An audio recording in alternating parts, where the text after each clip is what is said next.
மேல் சப்ரகமுவ தென் மற்றும் வடமேல் மாகாணங்களிலும் கண்டி மற்றும் நுவரெலியா மாவட்டங்களிலும் அவ்வப்போது மழையோ அல்லது இடியுடன் கூடிய மழையோ பெய்யக்கூடிய சாத்தியம் காணப்படுகிறது.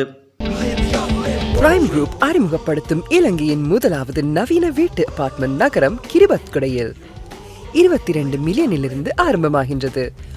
மேல் மற்றும் சப்ரகமுவ மாகாணங்களிலும் காலி மற்றும் மாத்தறை ஆகிய மாவட்டங்களிலும் சில இடங்களில் 75 மில்லிமீட்டருக்கும் அதிகளவான ஓரளவு பலத்த மழை வீழ்ச்சி எதிர்பார்க்கப்படுகிறது. கிழக்கு ஊவா மற்றும் வடமத்திய மாகாணங்களில் பல இடங்களில் மாலையில் அல்லது இரவில் மழையோ அல்லது இடியுடன் கூடிய மழையோ பெய்யக்கூடிய சாத்தியம் காணப்படுகிறது.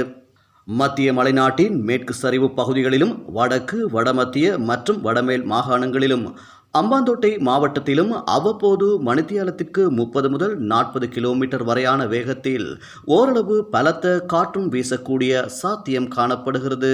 விஷன் கியா நம்பகமான பார்வை. இப்ப யாரும் வர்ற வரைக்கும் காத்திருக்க தேவையில்லை. இடியுடன் கூடிய மழை பெய்யும் வேளைகளில் அப்பிரதேசங்களில் தற்காலிகமாக பலத்த காற்றும் வீசக்கூடும். மின்னல் தாக்கங்களினால் ஏற்படக்கூடிய பாதிப்புகளை குறைத்துக் கொள்ள தேவையான முன்னெச்சரிக்கை நடவடிக்கைகளை எடுத்துக்கொள்ளுமாறு பொதுமக்கள் அறிவுறுத்தப்படுகிறார்கள்.